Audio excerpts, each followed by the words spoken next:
Okay,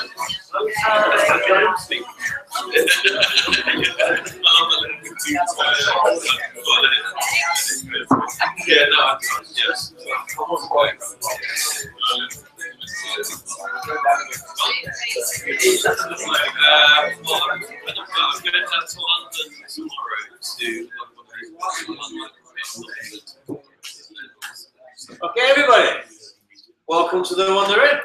Just to see first of all, put your hand up if you've been here before. Wow. Okay, you've been as well.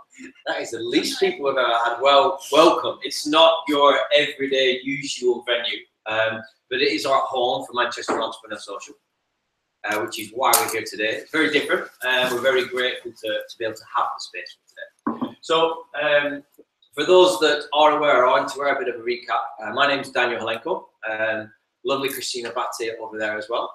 We run Manchester Entrepreneur Social, which is part of a global movement of entrepreneurs across the world. To date, we have 34 cities in total are running these events at the minute across 5-7 continents. I've been running for about 6 months, and it's part of a collective to do with Roger Hamilton, who owns and operates Entrepreneurs Institute. Roger's dream and goal is to build a global movement of people who are interested in business for all forms and walks of life, who want to utilize their business to impact and make a bit of a difference. So in the UK, I think we have 7 cities at the minute, 6 or 7 cities, and that's growing every single month. So our focus, where me and Kristina come from, is there's plenty of networking events, plenty of events that talk about business growth and business strategy. So we try to not fall into that category. We're really looking at how do we utilize business to make a social impact, to make any bit of a difference. And whether you come at that because you want to drive profit, because in today's modern world, consumers are looking towards businesses to say, well, how do you differentiate yourself from somebody else?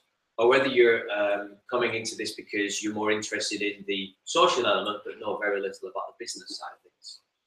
It doesn't really matter how and what brings you here. You might also be coming because of the speaker in particular. But what we're really looking is at creating a community within Manchester that can share ideas, that can meet other people in a relaxed environment and enjoy themselves. And it's always nice to find new environments besides business boardrooms, because I've certainly spent enough time in them. And I'm going to speak on behalf of Steve here, but I imagine Steve, you spent a fair share in business boardrooms as well. Yeah. Most likely.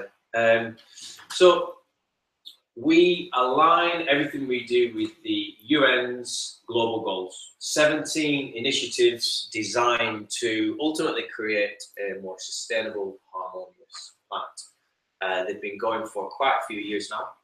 And each time we look at bringing on a speaker that's linked with one of the goals, and we ask yourselves as well as you're going through, we've run out of handouts this month, unfortunately, to just start to be aware of them, because the more you can look at whatever business you're in, whatever it is you're doing, and find out which ones relate to you more than others. These are some of the ways that you can align with the UN global goals. Is that information available on the website? It is, yeah. Okay. I'll be able. Do we have any handouts? We've got a few. We've got a couple there. We didn't have one for each table, and they're really, really interesting to have a look at. It's okay. We'll have it at the end. Unless you've got enough. Oh, cool. So for myself, life online is what I'm always really passionate about. I deal with safety and security systems primarily. I don't know about other people in the room, but quite often you'll find that what you're doing is not necessarily what you might be into. So slowly over the years, I've found ways to align those together. And so understanding the different parts of them can help you to get more fulfillment in life, because what Roger teaches and where we come from is finding natural flow. And any of you who have, especially if you've, it's very obvious when you look at sports people, when you look at musicians, flow is that state we get into when time passes and we're in the zone. You could be working on anything from spreadsheets to art forms, to bricklaying, to whatever it is that you're interested in. And the more you can find when you're in flow, the nicer and the more comfortable everything feels. When you're outside of flow, that's when you get highly stressed, pressured, when you're not able to enjoy yourself more. And everyone knows someone who's reached a stage in their life where they have suddenly found themselves unhappy with their situation, their circumstance. So understanding flow, understanding the 17 UN Global Goals allows you to find something which you like. And the more you can be doing what you like, the more you'll reach a gold ripe age and you'll enjoy what you've been doing. So today, you could argue that every single talk that we do references education. I'm sure it's become apparent to all of us at some point in our life that education never really stops, especially in a business world, especially in today's current age and climate where technology moves at such a rapid pace. I feel fortunate that since I've been growing up, I've kind of seen computers come in, I was able to ride that wave a little bit. But even now I look at some things and realize I'm getting old when I see what younger people can do with devices that took me years and years to understand. And I'll leave some of that to Jon himself. So today I would like to welcome in Jon Masters. I'm not going to give him much of an intro here because he's got a plethora of information to share with you all. So without further ado, give a warm round of applause to Jon Masters. Thank you. That wasn't me running away, that was me grabbing the props. Hello everybody. Make sure I have it operating system. Right. Okay, so thank you very much for having me. I'm very grateful to be here. My name's Jon Masters, and I have two businesses at the moment. Visioneer is a consultancy business, which I have, and Hugo World, which I'll tell you a little bit more about in a minute, is a new venture that I started very, very recently with a co-founder who's currently off in Bali having fun doing his thing. So I get to go around the country at the moment to do these talks, which has been great fun. Really enjoyed it. So I'll start off with a little bit about myself, my favourite subject. So basically, this slide represents my life in two pictures and an arrow. My life so far, right? It can be summed up like that, and I can actually recreate this slide in reality now because I actually have these bits with me. Does anyone remember this? Anyone know what this is? It's ZX81. Yeah, 1981. This is a computer, believe it or not a calculator, that was released by a very famous British entrepreneur by the name of Sir Clive Sinclair. Released in 1981, which is what the 81 actually means on here. The ZX they put on because it sounded cool. And this is a computer that basically changed the direction of my life at the age of 9. And it was huge in the UK, absolutely massive in the UK. And of course, the computer that most people then remember was the ZX Spectrum, which was the one that came after this. But this was the one that did it for me. But my story doesn't actually start in the UK. My story starts in the foothills of the Himalayas in northern Pakistan, in the Punjab province, and where I lived as a child. My parents worked at a school, so I don't know if you know Pakistan at all, but the capital city is Islamabad. You do, fantastic. Capital city is Islamabad. Jump in the car, go up the mountains into what they call the foothills, only 7,500 feet, foothills. You get to a town called Murray. I don't know if you know it. You know Murray? In there. Yeah. Carry on down the road, you get to Jukka Gully. Okay. Yeah, keep going and you get to another little place called Garial. And at Garial is a school, and that is the school where my parents went to work in 1981, and my brother and I were enrolled as pupils there. And it was great, absolutely fantastic. But there was a day there, one evening, that completely changed everything for me. And that was the evening when the maths teacher was doing a computer programming class for the adults, not for the pupils, for the adults, right? And I kind of was padding around the school. Actually, it was a boarding school. Actually lived on site, and I came in and I kind of found the room where they were doing this. And and there was a door that went into this room with a big glass window in it. Now I was only little. I'm not much taller now, but at the time I was about that tall. And I poked my head through this window, and I could see these adults lined up learning about computers, and they had two ZX81s. And two Apple II computers in this room, and they were learning how to program in BASIC. to his credit, the maths teacher, who was a Scottish guy by the name of Mr. Murray, came out of the room, saw that I was interested, and handed me the programming manual for the ZX81. I was only 9, right? But he handed me the programming manual for a ZX81. And I looked at this, and in those days, of course, the manuals that came with computers weren't like the manuals that come with computers today, which are just like a load of pathetic little leaflets that don't tell you anything. It actually came as big spiral-bound books, and in it had how to program it, had how it was built, how everything you needed to know to start getting stuff done on these computers. It was a fantastic time for computing, and actually this computer drove the whole of that 1980s home computing revolution that happened. And the UK still benefits from that today. The programmers that came up through there are now, there's a lot of them in the games industry, and so that's why the UK really leads the way. So that was my first introduction. I started writing programs. Couldn't get on the computers, of course. I was too young, but I could write them on paper. I suspect they didn't work. I have no idea. But I was hooked at that point. My parents then came back to the UK in 1984 for a brief time, and I was packed off to a boarding school, and they went back out to Pakistan again. And the school I went to, I was exploring school, discovered they had a computer room, absolutely full. By this time it was BBC microcomputers, which were a bit bigger, a bit more powerful. And so I used to spend all of my free time up there learning how to program. And now, this was the time when I actually really started to learn how computers worked. And of course, computers in the 80s, you were much closer to the metal, as we say. You had to really understand how a computer worked to get anything out of it. So that was how I kind of, cut my teeth on this stuff and started to learn this stuff. Went through school, went to university, didn't do a computing degree, did a biology degree. But as soon as I left university, I went straight into software engineering. I worked for Logica, worked in their space and defense division, and built software for that, for them. And then in 2005, I left Logica and went to work for Siemens. Initially as a senior software engineer, worked my way up and ended up as a systems architect, and I ran the managed software development on their pool site. And we worked in smart cities and transportation mainly. Yeah? So things like, we're in Manchester, so I can say this safely, things like the London congestion charging, that was a project that my team actually built. My baby at the time was a system called Stratos. At the time, this was now getting to, say, 2011, 2012 time. And the cloud was huge. So one of the things I did was actually go out and start pitching the cloud to Siemens and saying, this is what you need to be doing.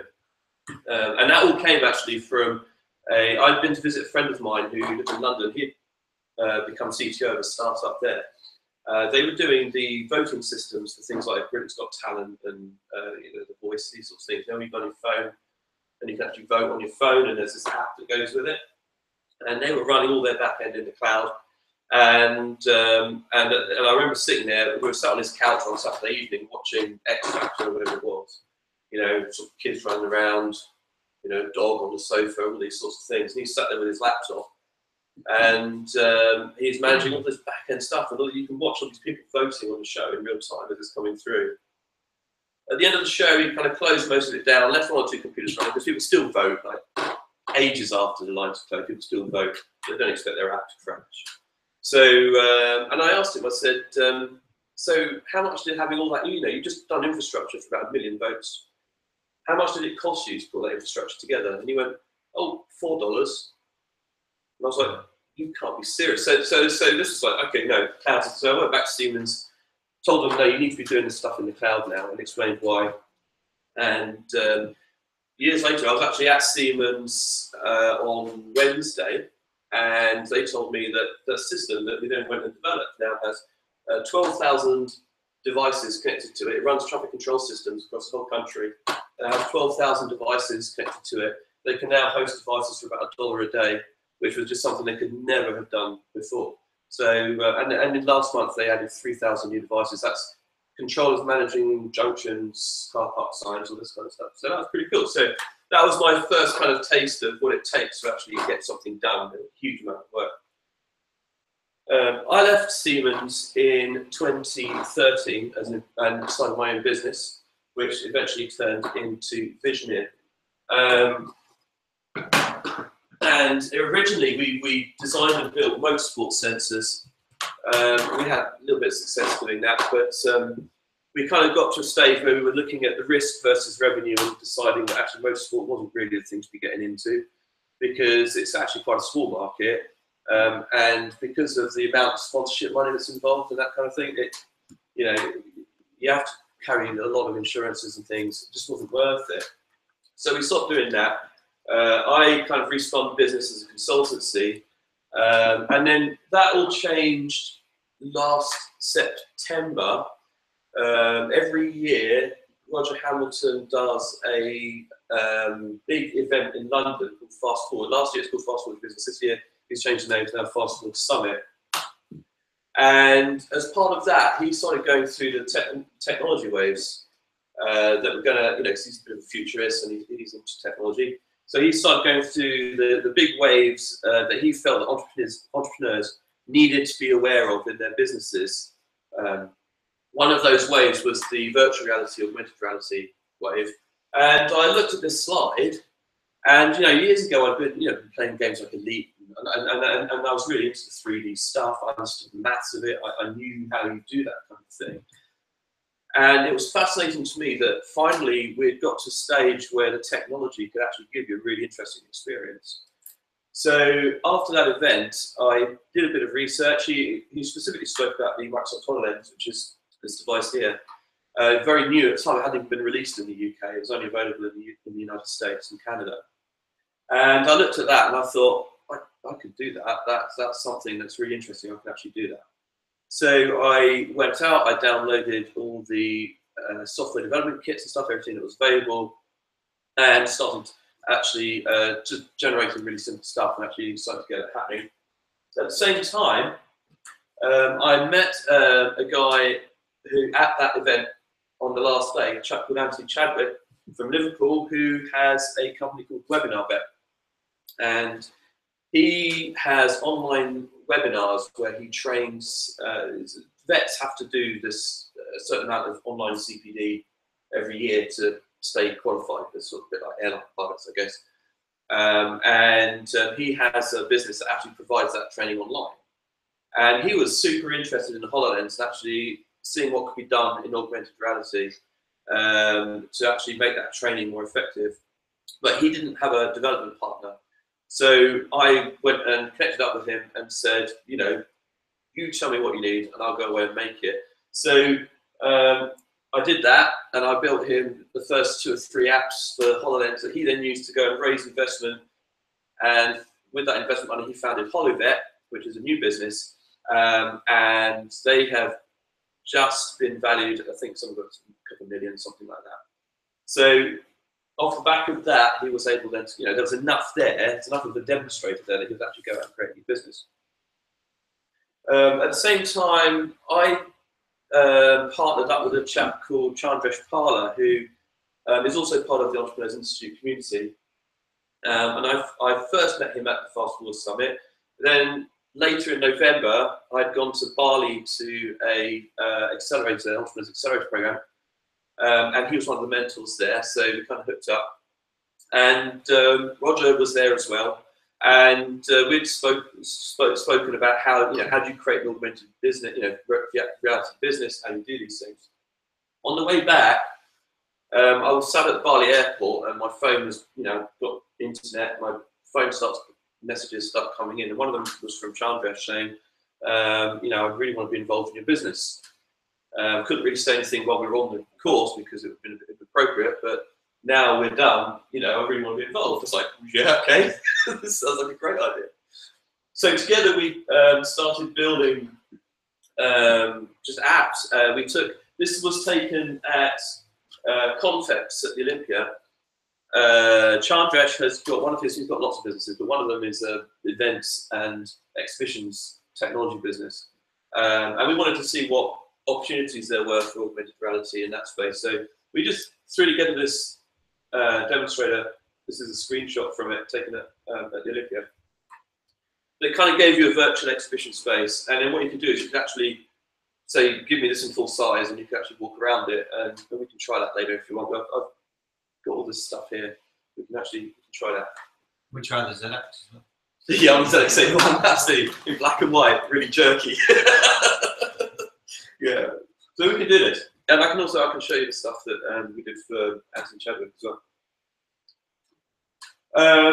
That then eventually turned into Yugo World. So this is our latest. So this is Chandra and I have co-founded this business, and this is looking at virtual presence. This is talking about how do you experience the life of somebody else? How can you how can you actually hook up with someone who could be a completely different part of the world, and actually go and see what they can see and actually do what they with them as a guide, right? So it's like an online marketplace where you can hook up with someone who's somewhere else, and you can show you something. Okay, that's the basic concept. And then we're looking at different kind of verticals for that. So we're looking at things like virtual tourism, we're looking at property and all these sort of things as applications for that. And that all stems from the idea that if you really want to understand somebody, that saying, if you want to understand someone, you spend some time in their shoes. But this actually does that. And that's the idea. And because Chandresh and I both really passionately believe that if you want the most innovative ideas, you want the best ideas, you need the most diverse group of people you can possibly find, bring them together, and the ideas will be so much better, the more diverse they are. And we've both seen this happen, in our part, and we know this is what happens. And these sorts of platforms we feel can actually really provide that as something that can happen. So what I thought would be quite interesting before we go any further is actually to look at some of the terminology that throw around ideas, terminology like virtual reality, mixed reality, augmented reality.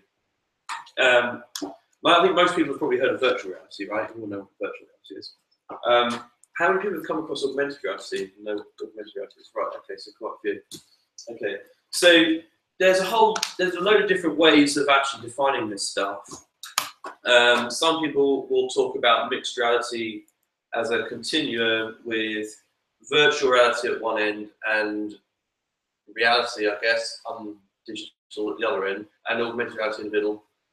But I came across this slide, and I thought this one was actually a lot more useful because it helps to define actually what the capabilities of the equipment is. I'm just going to hop down and do this because. Sorry? There's a pointer on there. Oh, is there? Oh, okay, that's all right. Okay, so virtual reality we all know is where the surround, everything within it is in the experience is digitally created, right? So everything.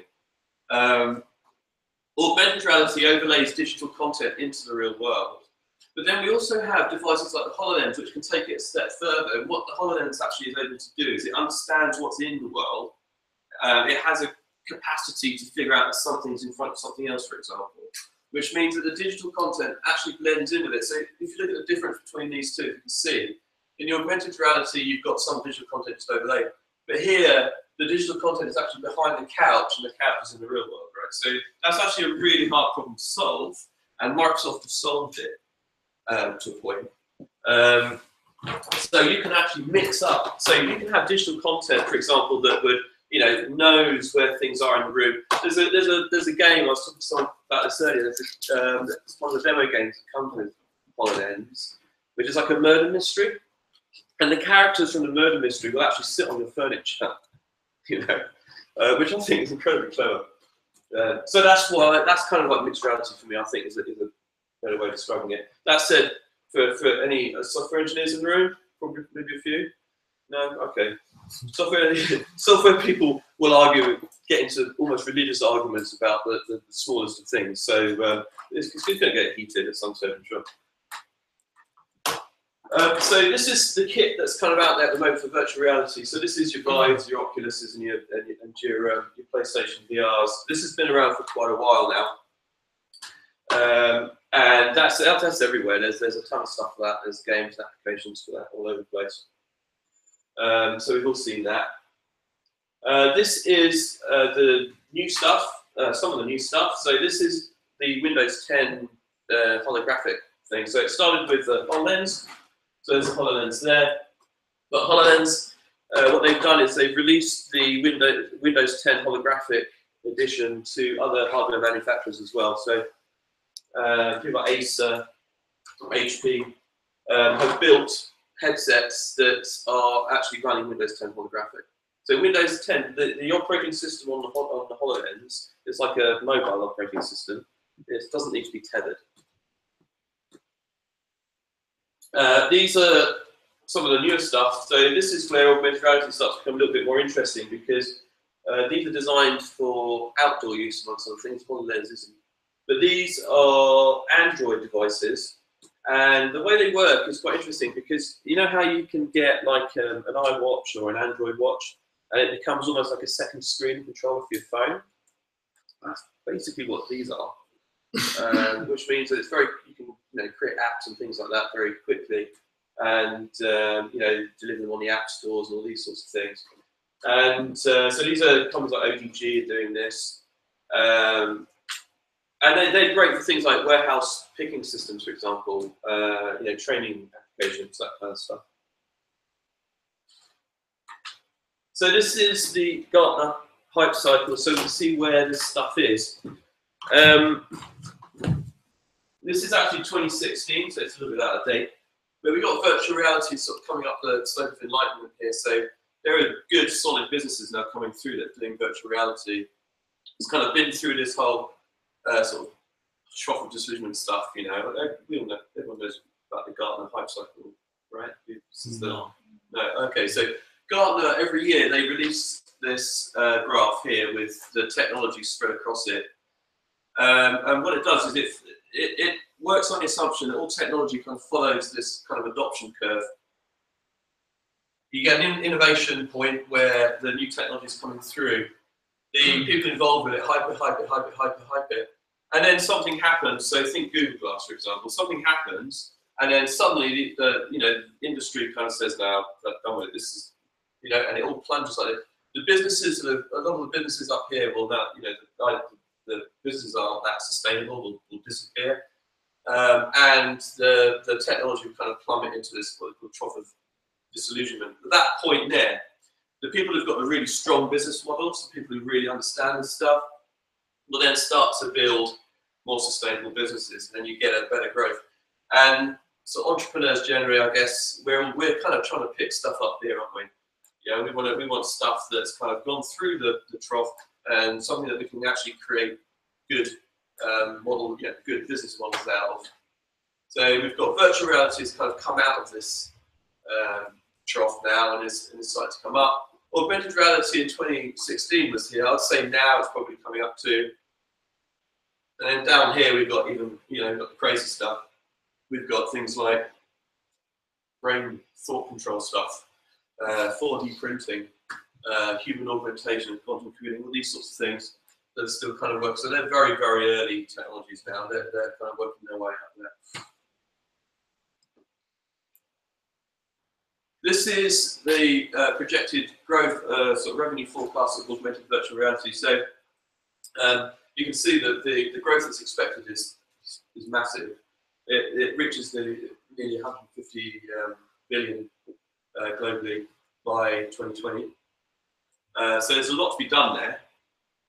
We're here at the moment. The other thing that's quite interesting about this, though, other than the overall numbers, is the way augmented and virtual reality are proportioned across that. In 2016, it was mostly virtual reality. We've all heard of virtual reality, augmented reality, not so much. 2017 is about half and half now. But going forwards, augmented reality actually overtakes virtual reality as the dominant technology. And by the time you get to 2020, it's almost all about augmented reality, because of what it can offer, right? The fact that you can overlay stuff into the real world actually makes it a lot more useful. So some of the applications that people are doing, this is a HoloLens application, and this is Case Western University. What they've done is they're looking at medical imaging and how you can make that three-dimensional, and then use it as a training aid. So that's what this is all about. The other thing that you can see going on here is you've got 4 or 5 people here all looking at the same experience. So they're all actually looking at the same, you know, they all see that skeleton in the same place in the room. And whoever's driving that. Physically in the same place. Yes. Yeah. So there's a way of synchronizing a whole bunch of HoloLenses together so that people get the same experience. And that's one of the things we did actually for Anthony. And you can still look through the lens and see the other people. Oh yeah, absolutely. Yeah. Do you see the skeleton from different angles? Yeah, you can walk around it. Yeah. I'll show you later. You'll see. You'll see. It's absolutely, it's incredible. It really is. So that's quite interesting. So training is a huge potential industry for this technology. Moving on here. So this is actually done with Oculus, but I've seen similar things done with HoloLens. It's a much more interesting, and this is where you can see why augmented reality is more interesting than virtual reality, right? Because in augmented reality, they would be able to see that dummy, but the dummy would then be decorated with all this extra information. So they're using it as a prop in this case, but in the HoloLens version, what happens is the HoloLens recognizes that this is a CPR dummy, and it will actually give them guidance and training as they go through and do it.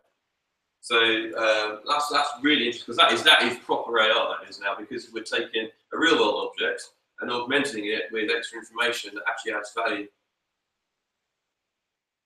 Here we've got that's a HoloLens being used in a factory, obviously, and that is actually guiding a worker through the process of assembling a car.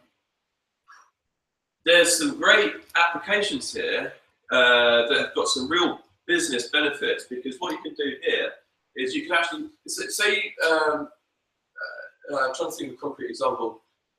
Say you've got you're trying to expand an operation overseas, and all your subject matter experts are in a country that you're already in, right? How are you going to train people to actually go out there, train that workforce without, you know, you'd have to fly them over there, and while they're doing that, you now can't be expanding in another country because all your training teams over here. So you've hit this limit of what you can actually how quickly you can scale your business. Well, one of the great business models here is you say, well, you take that subject matter expert team, you centralize it into a central call center, and then what you can do is they can actually see through the eyes of this operator here, and they can actually decorate what that operator can see in 3 dimensions. So they can actually say, you know, this operator says, I don't know what to do here. They can actually say, well, take that widget and plug it in there and do this and and actually guide them through that. And then 10 minutes later, they can be talking to someone on a different continent and taking them through the same process. So there's some really powerful applications there, I think. This is something that's relatively new. I put this slide in today on the train because I was talking to someone over the last couple of days who's interested in doing something like this. What's happening here is this is a virtual reality experience, but it's using props in the real world. And what's happening is the virtual reality technology is seeing these props and tracking them and understanding where they are, where they're pointing, and all these sorts of things. And then it's overlaying the experience on top of that. So that's something they're calling, some people are calling it hyper reality, but for me, hyper reality is something else. But that's what they're talking about when they're talking about doing these sorts of things. So these, you know, really useful for exhibitions, play spaces, that kind of stuff. So people setting up, for example, space like this, filling it with a bunch of sort of VR experiences or AR experiences, and then actually having people come through the door and actually having those experiences. And that's becoming more and more sophisticated. You know, it can, you know, you pick something up in the real world, you actually see it in the virtual world. There'll be a virtual world representation of it. So that's quite interesting. This is holoportation. This is a bit of a mock-up. They haven't quite got this far with it on HoloLens. But the idea is in augmented reality again. Imagine we had people actually here sitting in the chairs and in the room here. We had people that had holoported in from anywhere in the world. You know, and you could talk, still network them, or you can talk to them out back there, you know, as if they're real people. You look them in the eye and you have to talk to them. That's cool. There's a long way to go to actually make that really, really work. You know, I've seen some very rudimentary attempts at it so far, but it is happening. Facebook have released their virtual spaces now, where people can actually link up in virtual reality in a space, virtual space, and interact. Again, that's pretty basic. It's much more interesting when you do it in augmented reality or mixed reality, where you know you've actually got real world stuff there as well. It's not all digital. the people who are there holographically, they move around with the Yeah, they can actually move around in that space. So what happens is you assign an area, and then that area basically exists in 2 locations. And then what you can do then is you can understand where people are in that area, and then put them there. So still some big problems to solve, because actually the HoloLens can't, so he's looking that way. There's nothing on the HoloLens there looking down to see where his feet are or anything like that, right? So there's problems to solve. You need other kit at the moment. But they'll get there. There's actually there's a Microsoft research team at the moment looking into this, and they have done demos at trade shows. Although my understanding is they're a bit contrived at the moment. This is one of ours. So this is the first project we did for Webinar Vet. And what we did was we took 3D models of dogs and skeletons and vasculature, and even a beating heart as well. And then we put together a very simple model where users could actually take it all apart. They can look at the bones, they can wander around, have a look at angles, and it's designed to become a training aid. And you can have a look at that one later as well if you want. Yugo World. So yeah, if anyone is interested in getting involved in Yugo World, which is the virtual presence thing I talked about earlier, we have a beta, however you want to pronounce it, waiting list online. So if you want to go on there and sign up, it'd be awesome to have you. And this is me. So I'm kind of at the end really. Please connect with me if you're interested in it. I've got cards as well, and I would love to connect with you. And basically, my brain is yours for the rest of the day. So, give me a round of applause, everyone. I just want to, we're going to have some questions and answers. Before we do that, I just want you to break for 2 or 3 minutes, just in your little tables, in 3s and 4s and 5s. Just share with yourselves what you've learned. We've gone through Jon's journey, we've gone through the different businesses and how VR and AR is impacting. And just come up with a couple of questions amongst the table and just try and pick the best one. And then we'll have a couple of questions and answers in a couple of minutes. Thanks very much.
Last 30 seconds, guys.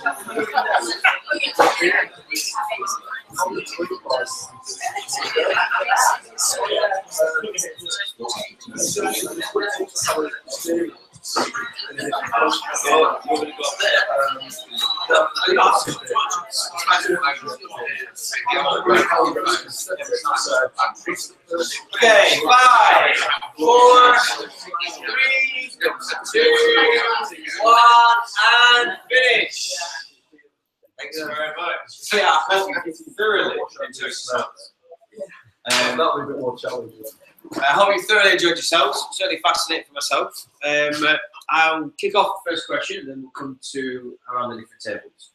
What I was interested to know, Jon, was how you went from identifying the AR and the VR, and obviously looking at going, there's something really in this. This is going to impact the future where I want to go, and getting to Yugo World and where you're at. You know, how did you identify potentially the markets? You must have had different iterations of what to do. Yeah. Just a quick recap on how that happened. Yeah, I mean, it wasn't really very exciting. I mean, it was, we started with that first slide that I showed there with the exhibition hall, for example.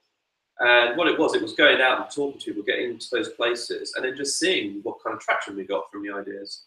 You know, those first few things, you know, go out there, there'd be nothing, go out there, nothing, go out there. We knew there was we knew that AR/VR was big, you know, but it's just like, where's the business in this, you know?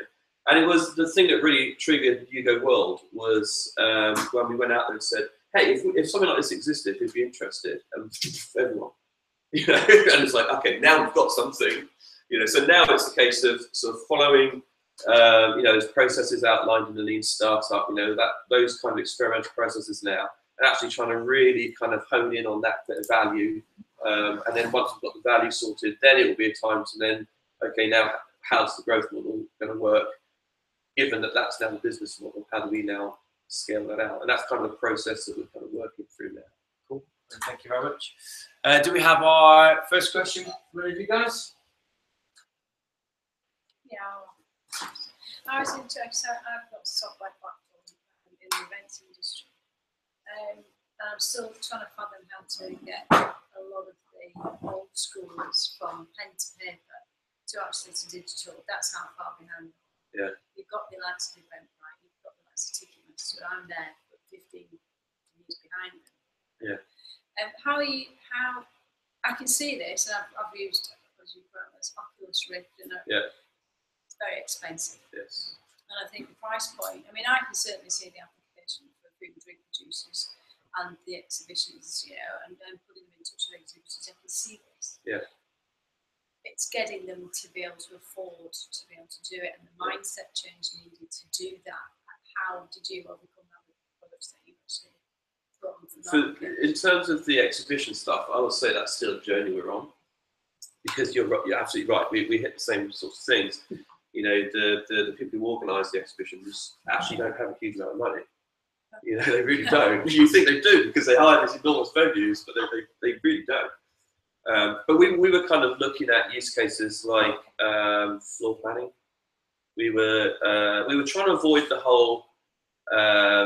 Mostly, if you see VR now in exhibition, it's kind of like a bit of a novelty thing, isn't it? It's like, come here. Oh yeah, we'll get people into your stand. Just, you know, have a look at a deck of a pirate ship or something. Well, yeah, okay. Gets people on the stand. Does it get them to buy anything? No. But yeah, so we were looking at things like in floor planning. So say you were trying to sell space, or you were trying to sell your venue if you're a venue owner, and you wanted people to be able to, like, exhibition organisers, to be able to actually visualise that space. So these are the sorts of things that we were looking at. Yeah, I don't know if that helps. Yeah, sure. We've got time for sharing afterwards as well. Yeah. Cool. Any other questions from over this side? So I would have a question on the applications, or a lot of the examples around training side of things. I know we have talked about the exhibition. So what do you think will be the biggest applications, and whether, other than training and those areas? That's a very good question. The thing is, I actually think that I have a bit of a passion for education anyway, so I'm kind of education biased. I think that it's kind of heading into kind of a social impact thing, isn't it? I think maybe it's kind of okay. Where to start? So 3D printing. Okay, this actually happened, and it's quite a well-known story. International Space Station trying to fix the gadget on the International Space Station in space, and they needed a tool which they didn't have.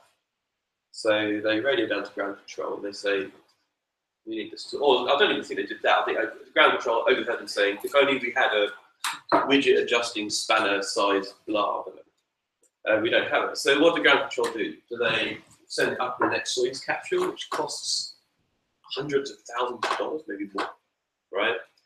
So what they do, what they actually did was they said, well, the International Space Station has got a 3D printer and email.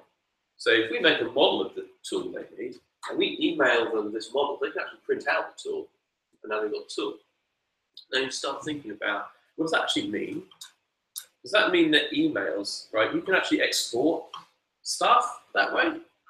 You know, if I want to make something, a 3D model of something, and all I have to do is email it to someone in another country, does that mean emails have to go through customs? Right. Now, you start to wonder, it's like, well, hang on, a whole load of stuff now suddenly breaks down. Right? We're all geographically constrained at the moment because we can only be in a place at any one time. You extrapolate that now onto things like teleportation and virtual presence, right? Where you can actually be anywhere, interacting with anyone else. Do you need a passport to do that? Do you need a visa? You know, it's like, and then you start to think, well, hang on, there's all these structures now, right? Do they actually even mean anything when all of this technology exists?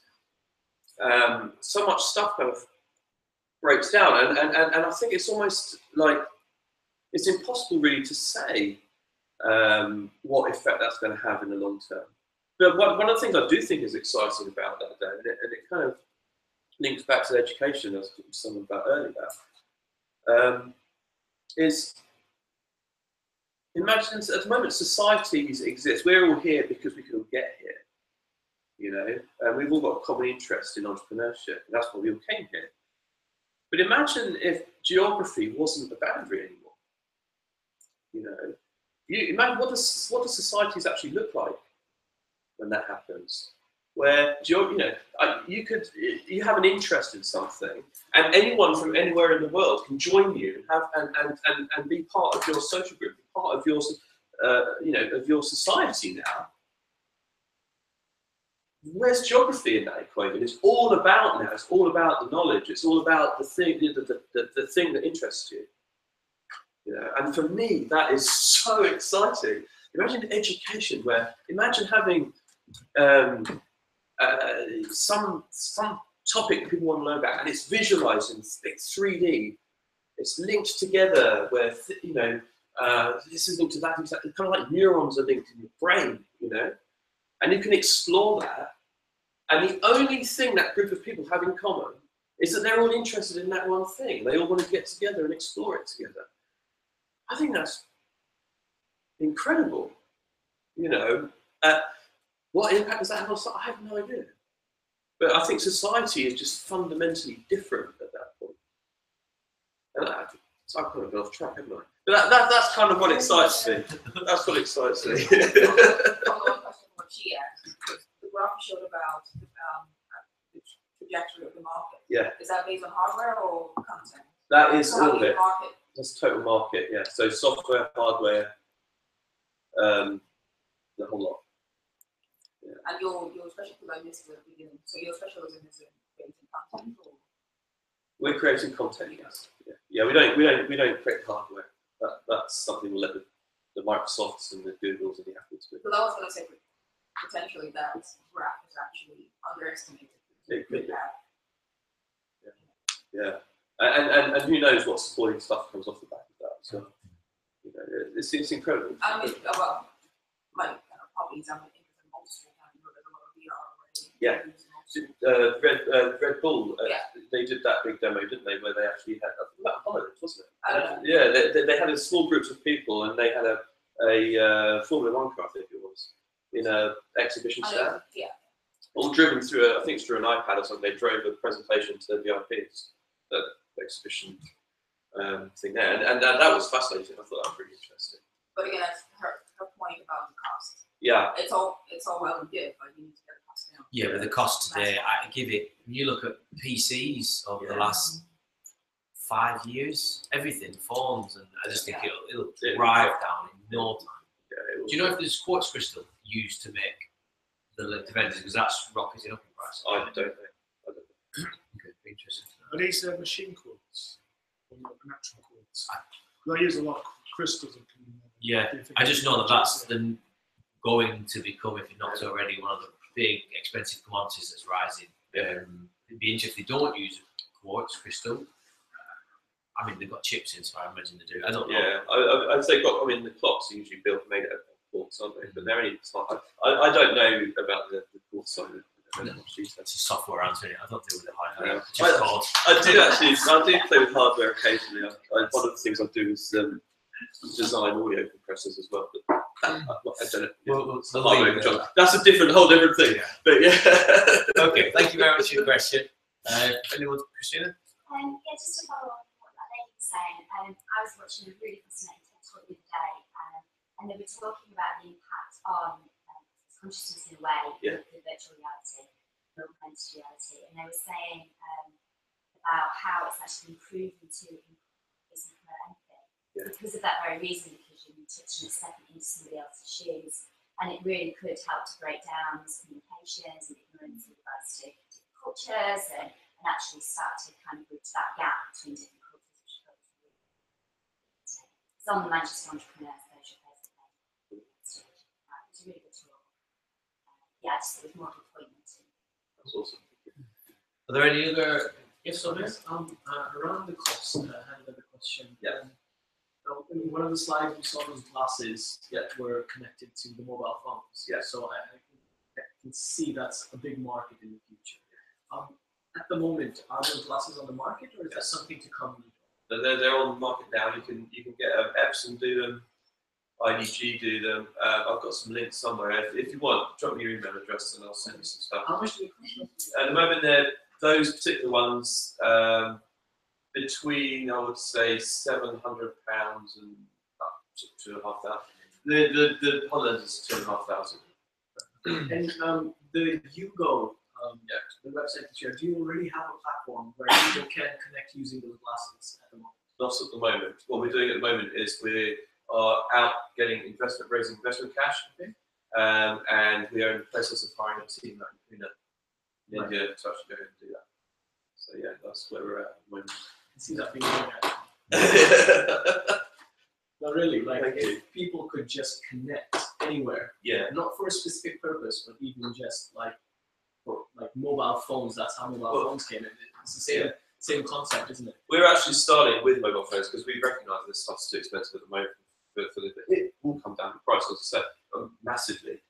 But at the moment, we're just starting mobile devices and just saying, do people actually, if you actually gave someone the option to connect with someone else and have them show you something, would they even do it? Would they pay for it?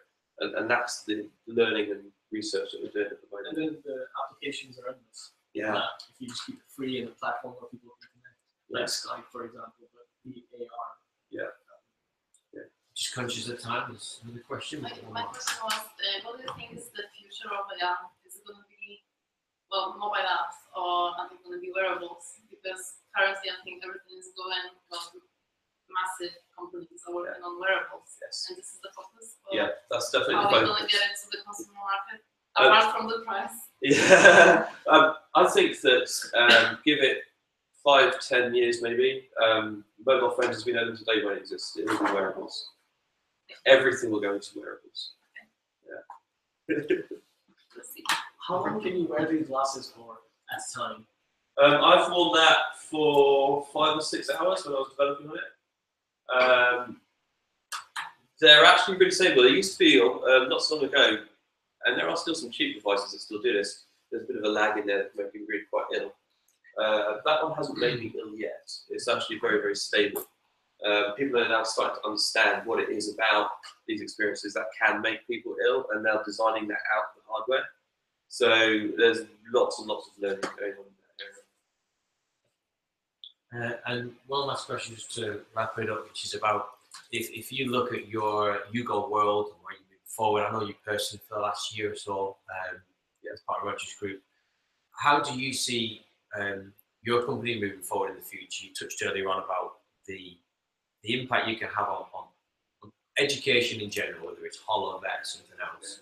Where do you think you'll take the company linking in your passion with education and your knowledge and your ability with YouGo? For me, I think it's about a kind of a connection thing. It's about I'm always interested in ways where people can. It's like when I don't know how to explain it. Right. So if you really want to understand someone else's life, you have to go and meet them and see them live their life, right? And when that happens, there's like a connection, there's an understanding that happens, and I think it's a really good thing that has benefits all around. If there was ever a time in this world when people needed to understand each other better, it's now, right? So the technology exists. Why are we not doing this? Why are we not actually bringing people together like this? It's such an obvious thing to do. And, so anything that advances that for me will be something that I'm interested in, something I want to do. And whether it's YouGo World or whether it's the next thing that happens beyond it or that's what we're trying to do. We're trying to actually bring people together, get them to experience what it's actually like to be somebody else, live their lives, understand the way they are, and actually get to know them. And that way, hopefully, we start to see people open out rather than close down. We start to see society open out rather than close down. And for me, I don't know, maybe that's my background and traveling and all the rest of it that's done that to me. Maybe it's my mum and my mum all the time.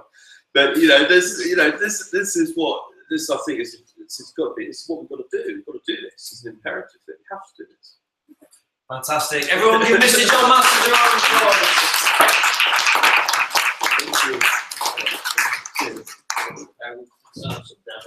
Yeah. Brilliant.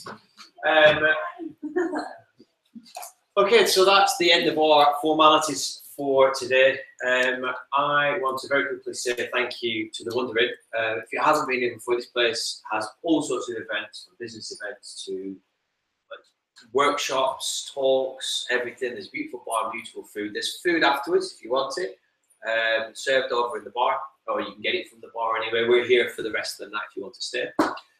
Big thank you to the IOD. Been part of the IOD for about 3 years now. It's definitely broadened my horizons, my connections, and allowed me to meet a whole host of people in the Northwest. What we do with Entrepreneurs Institute, we partner with the IRD, especially in the Northwest at the minute, and merge the two things together. So it allows us to bring in a new energy and a different aspects into the IRD, and we can leverage off each other to create better value. Huge thank you to Entrepreneurs Institute as well. Without them, this event wouldn't be here. We wouldn't have the global community you're connecting with. And last but not least, Mr. Jon Masters. So one more time, thank you very much. We've got, next month is Jo Formosa, international speaker on Ayurvedic health. She created Health Dynamics. Ayurvedic health is about 8,000 years old, one of the oldest forms of how we look at our bodies. Different body types and different bodies operate in different ways, and she uses that as a basis to feed your body to live optimally. It is on Thursday, the 7th of September. It's the first Thursday of every month is Manchester Entrepreneur Social. So if you can come down, please do. And that is a unicorn. So thank you very much, everybody. Enjoy your night, have some food, and share with us. Thank you.